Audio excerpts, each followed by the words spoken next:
Welcome to our diabetes awareness presentation. My name is Karina and I'm a registered dietitian. I am here today with my colleagues and I will let them introduce themselves.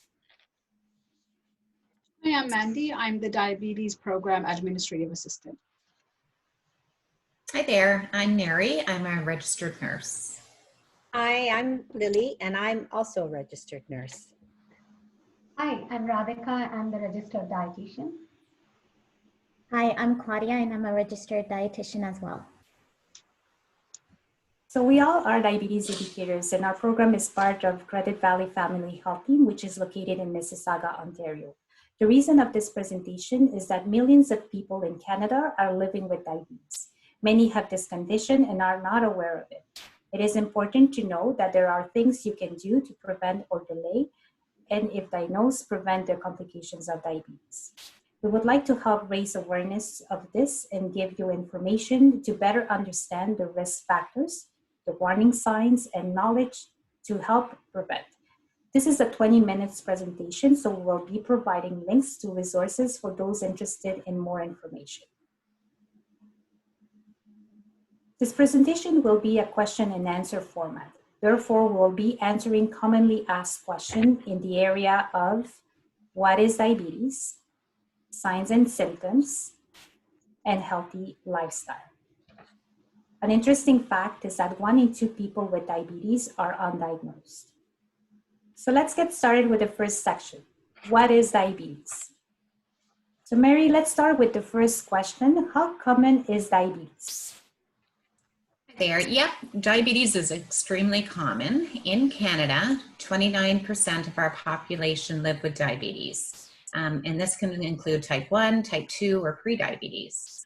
The prevalence of diagnosis type 1 and type 2 in Canada is 3.8 million people, 90% of which have been diagnosed with type 2 diabetes.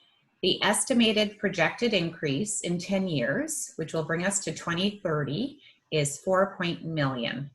This is quite significant given the fact that the complications that arise from living with diabetes is associated to premature death and can reduce our lifespan by 5 to 15 years.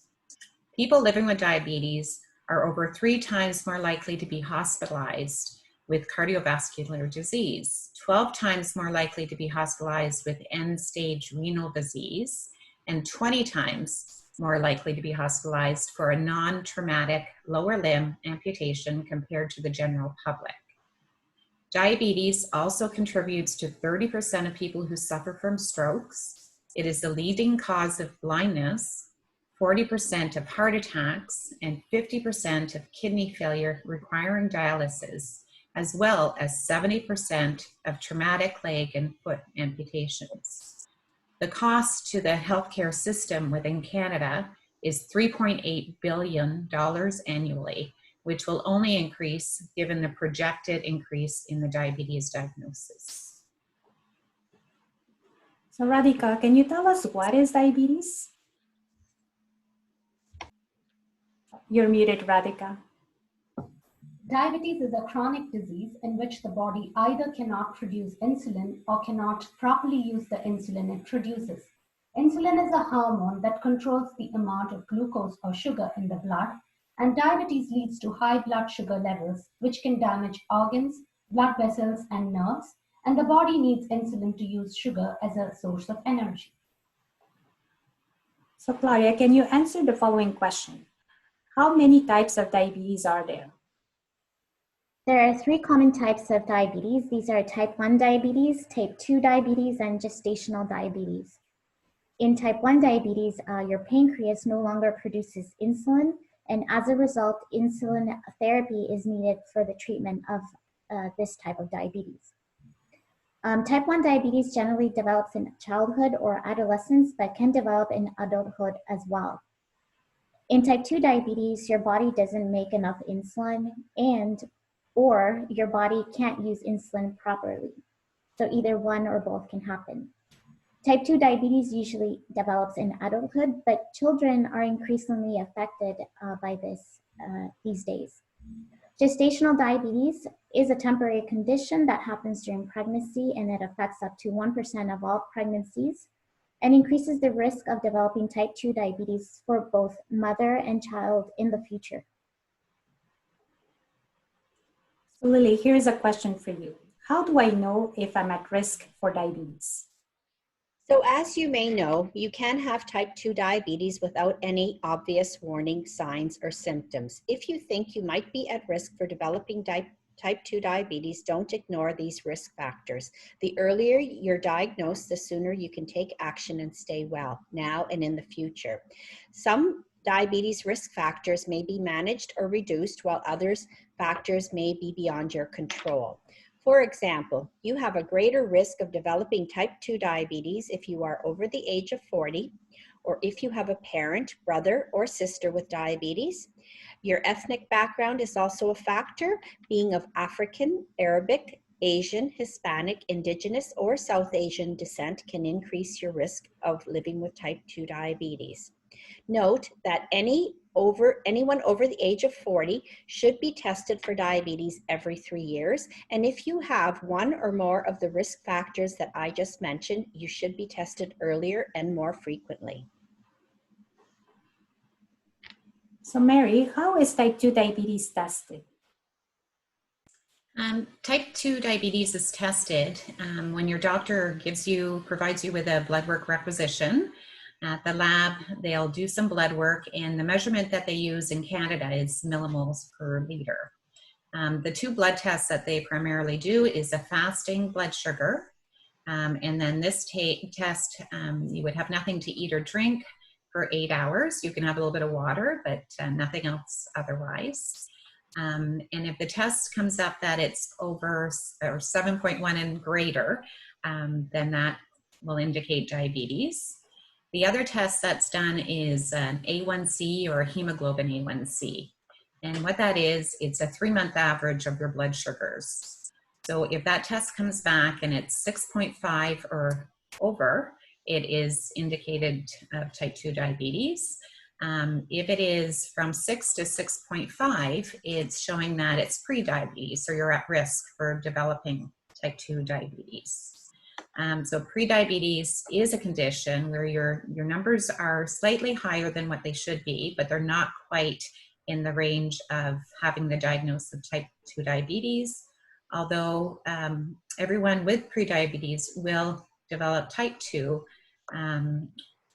eventually if they're not monitoring their blood sugars and their lifestyles and so on. Just keep in mind that a second lab test will need to be done to confirm the initial test as part of the diagnosis. Once the diagnosis is obtained, your doctor can refer you to the diabetes program to get further education to help you manage and support your blood sugars to target.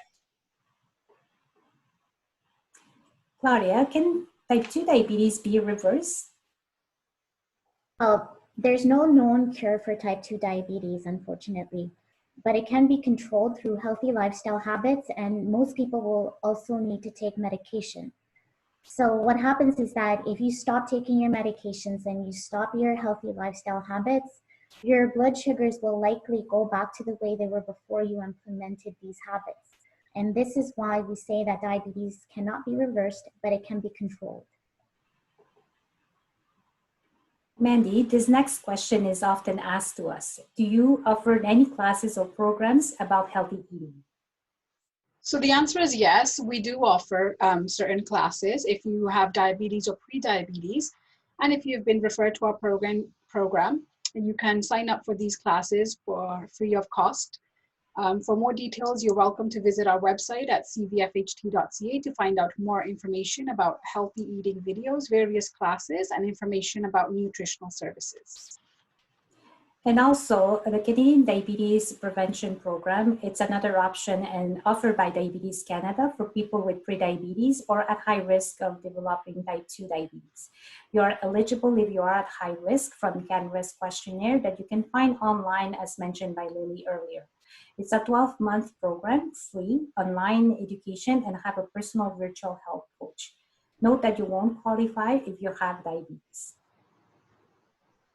So let's now cover the second section of signs and symptoms. So again, another question for you, Lily. What are the signs and symptoms of diabetes? The signs and symptoms of diabetes are unusual or excessive thirst, frequent urination, weight gain or loss, extreme fatigue or lack of energy, blurred vision, tingling or numbness in your hands and feet. If you have any of these symptoms, it is important that you contact your healthcare provider right away.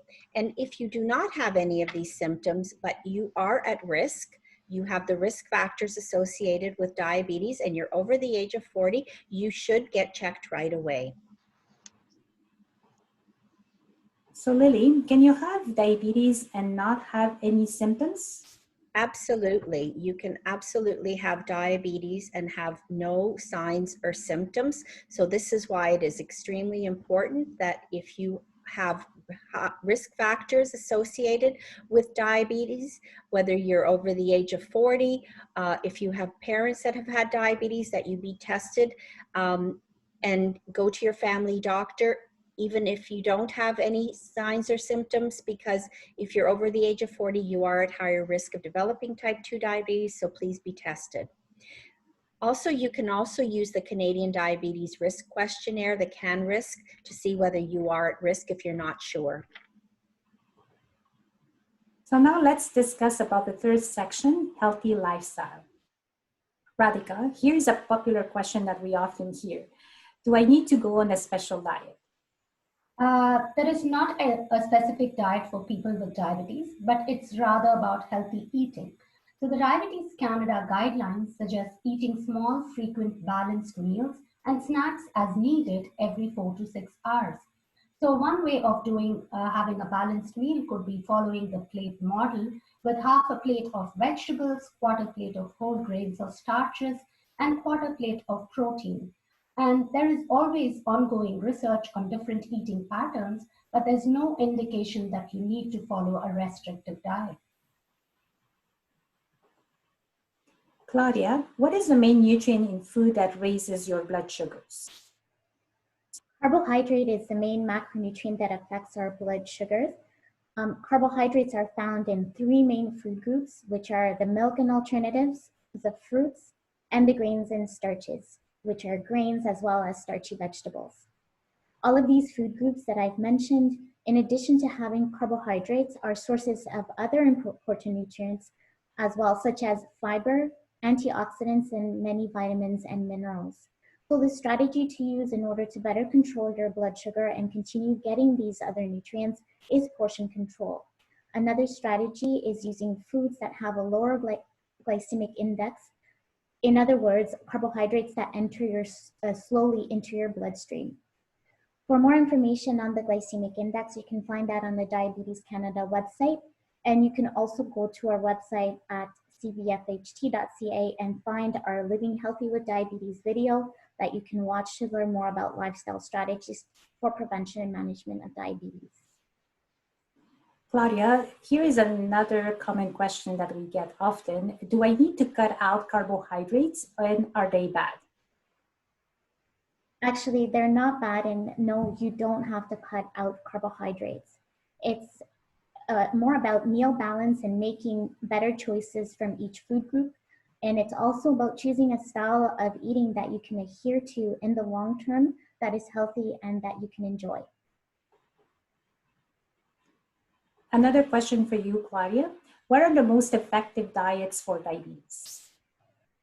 Well, a variety of dietary patterns and foods have been shown to be of benefit in people with diabetes, and you can choose the dietary pattern that best aligns with your preferences and goals and can maintain in the long term. Some general recommendations are to select whole foods instead of processed foods. Also to pay attention to both carbohydrate quantity and quality, which could mean including low glycemic index foods more often, so such as legumes, which are beans, lentils, chickpeas, whole grains, and fruits and vegetables. Another thing is to select unsaturated oils, such as extra virgin olive oil and canola oil, for example, as well as nuts as the preferred dietary fats. Fish is also a good to include in the diet if you enjoy it. Another element of a healthy diet is choosing lean animal proteins, as well as selecting more vegetable proteins, such as beans, lentils, chickpeas, and soy. And as for the style of eating that works well for diabetes, well, there's been a lot of good quality studies on the Mediterranean style diet, as well as the DASH diet or a vegetarian style diet. All of these diets are rich in protective foods and have been shown to help manage diabetes and cardiovascular disease. They all contain the key elements of a diabetes-friendly diet. And also for more information on healthy eating, you can access that at Diabetes Canada website. And unlockfood.ca is also a good website, which is a Dietitians of Canada website. Radhika, here's an important question. What are the benefits of physical activity? Oh, there are so many benefits of physical activity. It helps reduce the risk of developing type 2 diabetes, the complications such as heart disease, stroke, lower your blood glucose and blood pressure, improves your mental health, mood, and sleep. It can also help you deal better with stress and reduce risk of depression. Risks of cancer is reduced, strengthens your bones and muscles, and it's also a part of important healthy aging. And so there are so many benefits, like you can see. And here's another question for you. What types of physical activity are best? So when it comes to physical activity, any form of movement that causes your body to burn calories is good. But adding more physical activity to your daily is really important to improve your health. Both aerobic and resistance exercises are beneficial, and it is optimal to do both types of exercise. At least 150 minutes per week of aerobic exercise and at least of 2 sessions per week of resistance exercises are recommended, though smaller amounts of activity still provide some health benefits. Aerobic exercise is continuous movement such as walking, cycling, jogging that raises your heart rate and breathing. Resistance exercise involves brief repetitive exercises with weights, weight machines, resistance bands, or your own body weight to build muscle and strength. We hope that this presentation has helped you to learn more about diabetes and that address some of your questions. If you have prediabetes or diabetes, you can ask your healthcare professional for a referral to a diabetes management program. To learn more about diabetes and how to manage it better to live a healthy life, please visit the Diabetes Canada website at diabetes.ca or our website page at cvfht.ca. On behalf of the diabetes team, we thank you for your time.